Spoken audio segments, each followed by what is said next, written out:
बेईमान है builder.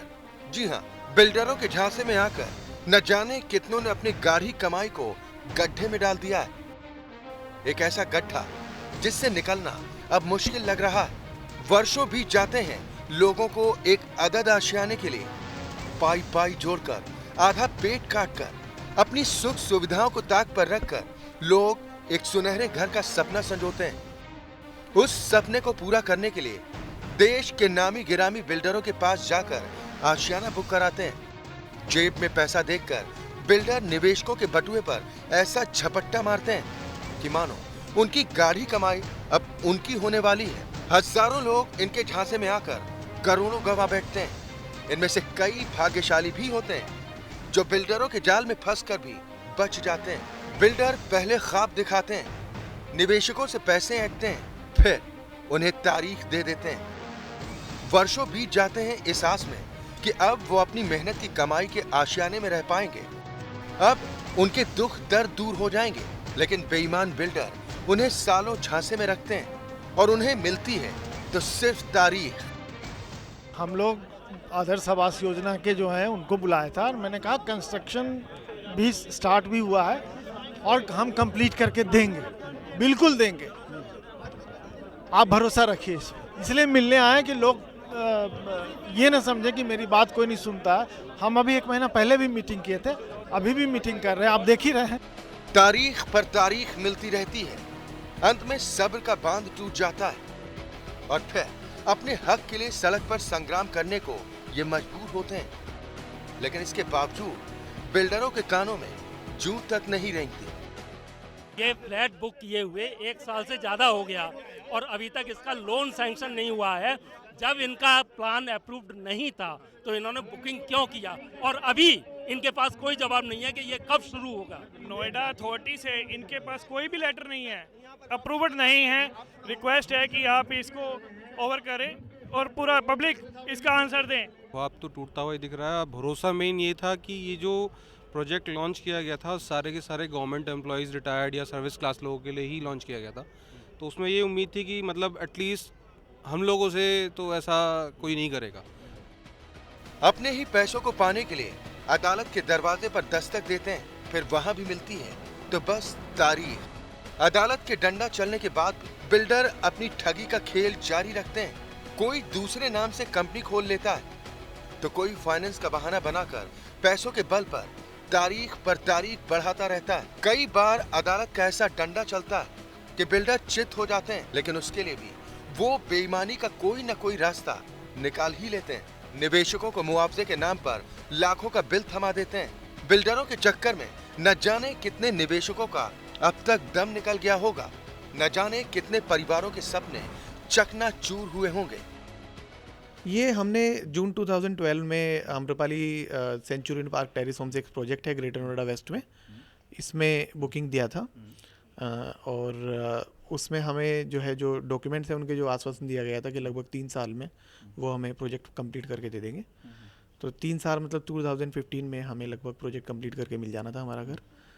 But problem ये है कि 90% पेमेंट लेने के बाद भी बिल्डर ने काम बंद कर दिया है साइट पे और बायर्स अब कहीं का नहीं रहा, क्योंकि एक तरफ तो हमें EMI देनी है और दूसरी तरफ रेंट देना है, जो कि हमारे लिए बहुत टफ हो चुका है। 15 दिन पहले भी जो आम्रपाली के CMD है मिस्टर अनिल शर्मा, उनसे बातचीत हुई थी तो उन्होंने यही कहा था कि 17-18 तारीख तक हमारी साइट पे काम शुरू हो जाएगा। अभी हम लोग जब विज़िट किए तो वहाँ पे कोई काम अब तक स्टार्ट नहीं हुआ है। सर ऑफ कोर्स वो दौर हमारे लिए बहुत कठिन रहा। हमने घर बुक किया, हमारी तब शादी हुई थी, वी वर वेरी हैप्पी कि हमारा अपना घर होगा। एक बड़ा घर हमने बुक किया, बहुत सारे हमारे ड्रीम्स थे जो पूरे नहीं हुए ऑफ कोर्स। अब हमें दोबारा से छोटा घर, थोड़ा छोटा है, वो हमें लेना पड़ा है, तो उसके साथ हम अपना काम चला रहे हैं। बट ये काम चलाने वाली बात है, हमारे ड्रीम्स तो कंप्लीट नहीं हो पा रहे हैं। ऑफ कोर्स हमारा आम्रपाली से थोड़ी उम्मीदें हैं, बट लगता नहीं है कुछ होने वाला है। अब गवर्नमेंट ही हमारा साथ दे सकती है, हमारी उम्मीदें अथॉरिटी से ही हैं। बेईमानी के इस खेल में सिर्फ बिल्डर ही शामिल नहीं है, इस खेल में उच्चाधिकारियों और दफ्तर के कर्मचारियों का भी हाथ होता है। अथॉरिटीज के अधिकारियों को प्लॉट हासिल करने के लिए घूस दी जाती है, नक्शे पास कराने के नाम पर करोड़ों की घूस, कॉम्पिटिशन के लिए घूस, और जब दलाली की नींव पर इमारत तैयार हो तो आशियाना समय पर कैसे मिल सकता है? जब नीचे से ऊपर तक पैसे से तोला जाता हो, फ्लैट्स की कीमत से ज्यादा घूस दी जाती हो तो बेईमानों पर लगाम की उम्मीद आखिर कैसे की जा सकती है? बिल्डर लोगों के पैसे को अपने पिता की जागीर समझकर एक प्रोजेक्ट से दूसरे प्रोजेक्ट में निवेश करते हैं और निवेशकों को भगवान के भरोसे छोड़ दिया जाता है। अपना सपनों का घर, जैसे स्मार्ट सिटी जाना जाता था पहले, बाद में इसको सपनों का दे दिया जो शायद कभी पूरा होता लगता नहीं। मेरी औलाद नहीं थी उस टाइम पे, तो सोचो इसके बोर्न होने से पहले लिया और आज ये 5 साल से ऊपर की हो गई है। कहीं से नहीं मिल रहा है कि बाहर को कहीं से भी जस्टिस मिल ही नहीं रहा है। और अब तो हालात ये हुए हैं कि माल्या के साथ विजय माल्या जी हैं, उनके साथ ये अनिल कुमार सिंह जी ने भाग जाए। अपनी ही मेहनत की कमाई के लिए न जाने निवेशकों को कितने पापड़ बेलने पड़ते हैं। बिल्डरों के जाल में फंसने के बाद निवेशकों को आशियाने के लिए अपने जूते घिसने पड़ते हैं। मैं तो बहुत शुक्रगुजार हूँ प्रधानमंत्री नरेंद्र मोदी जी का, जो रेरा का इन्होंने इम्प्लीमेंट रियल एस्टेट का बिल लाया। लेकिन उसके बाद हुआ क्या?